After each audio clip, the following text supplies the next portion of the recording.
So we're here at the National Ploughing Championships in Rathneska in row 17 on the Teagasc stand, and next to me is Catherine Keena. So Catherine is the country management specialist with Teagasc. So we're going to cover a few questions on acres, Catherine. So I suppose, what is acres? Acres is a new Agri environment scheme, a 5-year scheme that's kind of replacing GLAS and REAP.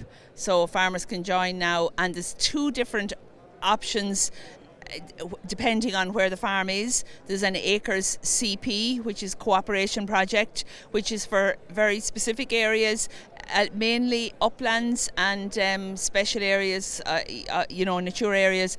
And if you're in that area, you join the CP scheme.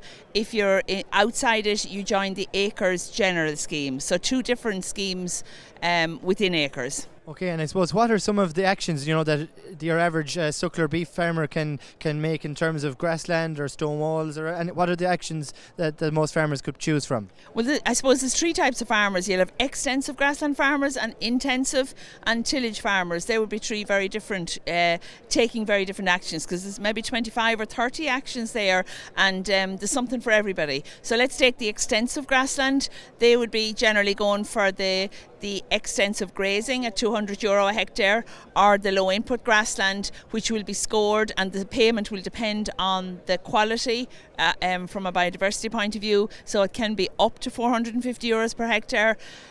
So the farmer could have 40 to 20 hectares of those kind of grassland measures, but there will still be more budget, because the acres general has an upper limit of €7,300.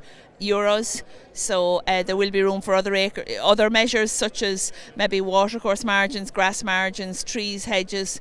The intensive grassland farmer then will be predominantly going for the hedges, the trees, the grass margins.